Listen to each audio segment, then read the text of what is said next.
does fundamental movement skill occur naturally? It will develop in young children. Yes, it will. Children will learn to walk, which is a fundamental movement skill. Children at a young age will learn how to crawl. They will learn how to climb. They will learn how to grip by trial and error and just by doing it over and over again. However, they're not taught to do that. They do it by observation. They do it by experimentation. They learn how to do it. Just as young kids learn how to run, they learn how to kick a ball, they learn how to throw. They might not develop competency in those skills, but they can do it. So one of the issues here is that, yes, young children will be able to do these techniques.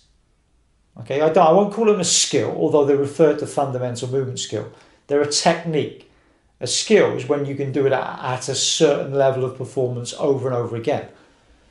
So these techniques will emerge in young children, but they might not necessarily be competent. And they emerge as a result of all these external factors within our environment. Okay, it could be parents, it could be siblings, it could be watching the TV, it could be opportunity. You're never going to be competent in throwing a ball unless you're given the opportunity to throw a ball. Now, if you go to a club where you play cricket at 5 or 6 years of age, well, yes, you're going to be competent in throwing a ball because you've had opportunity to do it. If you never go to a club where you practice throwing the javelin or hitting a shuttle or a tennis ball, then you're not going to develop that movement of throwing.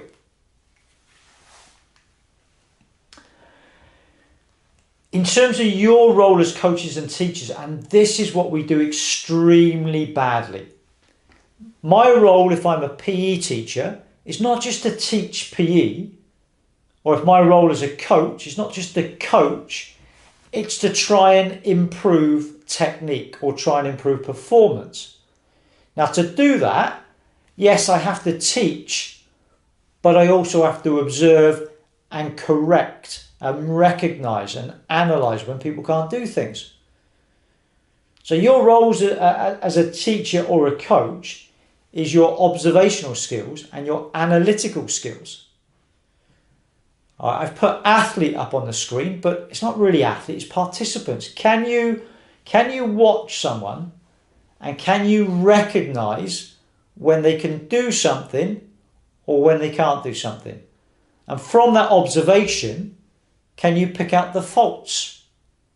And from that, can you correct it so that they can do the performance or do the technique correctly?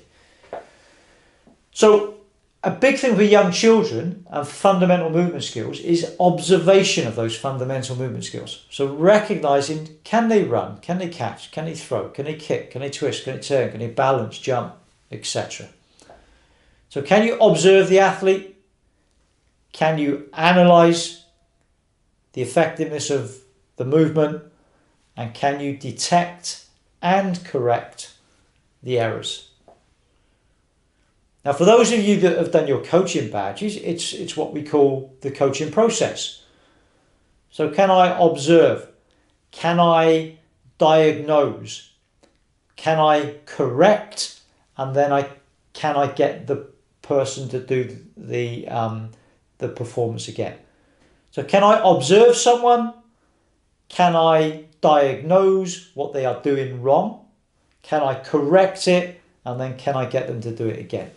Especially what we call a coaching process. So it's the same that a coach or a teacher should be able to do when we're teaching PE. Now, any fundamental movement is broken down into 3 phases. Why? Because if you're kicking a ball, if I went to you, right, observe the movement of kicking a ball. To observe the whole movement or the whole skill or the whole technique is quite a lot of information to break down. And that's why we take a skill and we break it down into phases. So we've got what we call the preparation phase, which is then followed by the movement phase, or what we call the execution phase, which is then followed by the follow-through phase or the recovery phase. So by breaking a skill down into phases, I can just look at, right, what is the body doing, or what does the body have to do to prepare the body to execute the skill? And then in the execution phase, what does the body have to do to execute the movement? And then in the follow-through phase, what does the body need to do in the recovery phase? So if I'm teaching you how to throw a ball, the throwing of a ball in the preparatory phase is, right, what does the body need to do to get the individual ready to produce the force, what we call the force producing movements? So if I'm kicking the ball, it's right, what is the body doing? So if I get sideways on, what is the body doing in the preparation phase to get ready to produce force to kick a ball? So am I getting side on? What am I doing with my backswing? What am I doing in terms of rotation at the hip, rotation at the upper body? So I'm getting my body ready to generate the power and the force to execute the movement. Now, if I don't get my body in the right position, I'm not going to be able to execute the movement correctly, and I'm not going to be able to produce the appropriate force to kick the ball. So a good example is tennis. If I don't get my body in the correct position, if I am looking to hit the ball, so let's say I'm doing a forehand shot in tennis. If I don't get my body sideways on and I don't take my racket back, so there's rotation at the hip, rotation at the shoulder, I don't rock onto my back foot, so I transfer my weight to my back foot. If I don't get my body ready in a preparatory phase, when I come through to hit the ball, I'm not going to be able to generate as much force and perform the movement. So the preparatory phase is essential for producing an effective and efficient and competent movement. So this is followed by what we call the execution phase. And again, if we want to look at it scientifically, and we can look at it quite biomechanically, so biomechanically is obviously how the body works and produces force, I can break the execution phase down into two phases. So I can break it down into what I call the force producing phase. So this is where the body produces the movement that creates the force of either throwing the ball or kicking the ball or hitting the ball. So if I'm getting ready to do a forehand shot in tennis, preparatory phase, I've rocked onto my back foot, so I've transferred my weight to my back foot. I've taken my tennis racket back. I've rotated at the hip. I've rotated at the shoulder. I've extended my arm back. Now, the force producing movement is when I come forward, so I rotate at my hip, I rotate at my shoulder, I pull my arm through, I transfer my weight to my front foot. So I'm getting ready to execute the tennis shot. The next point is what we call the critical instant point. So that's the point of contact. Now, those of you that play tennis or those of you that play football, if you get that critical instant point right, so it's a point of contact of hitting the ball, then you're going to produce an effective performance or an effective movement. Those of you that play golf, so it's the point of contact of hitting the ball in golf, the point of contact of hitting the ball in tennis, the point of contact of releasing the ball if you throw the ball or you bowl the ball in cricket. So it's all of these movements are coming together to produce the most efficient and effective performance. So for example, if I'm bowling in cricket,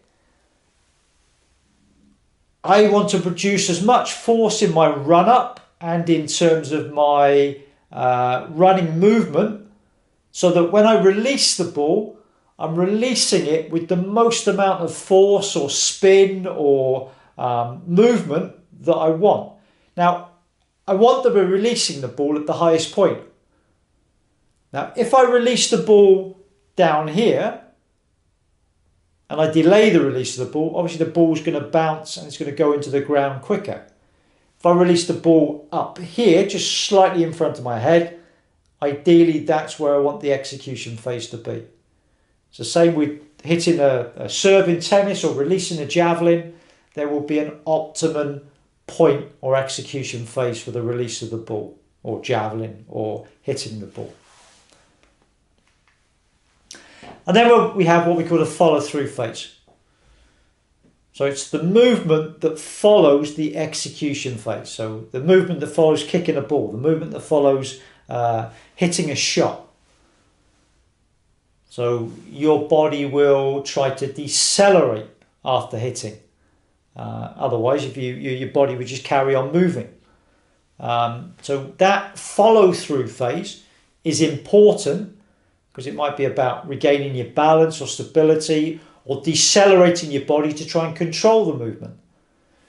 So what we look at when we get young kids to do these movements, if you are a good coach or a good PE teacher, you should be looking at, right, this young kid now, he's throwing a ball, he's not throwing it correctly. Right, let's look at preparation phase. What's he doing in a preparation phase? Okay, I can see that they're not twisting at the hips. I can see they're not rotating at the shoulder. Okay, so I need to correct that. Let's look at the execution phase. Right, the ball, when they throw it, it's bouncing, it's going into the ground. Okay, so maybe they're releasing it too late. What do I need to do to get them to release the ball earlier? Now, I know teachers and coaches don't have that skill because we're not teaching guys like you that are going to go and coach in school and teach in school to have those observational analytical skills. So what happens then is that when you teach kids and you're teaching them multi-skills programs and you're teaching them fundamental movement skills program, you haven't got the analytical and the critical skills to stop kids to diagnose what they're doing wrong and, more importantly, correct it. So what happens is they go through life not being able to do these movement skills, which then impacts on their ability to play sport and to be physically active.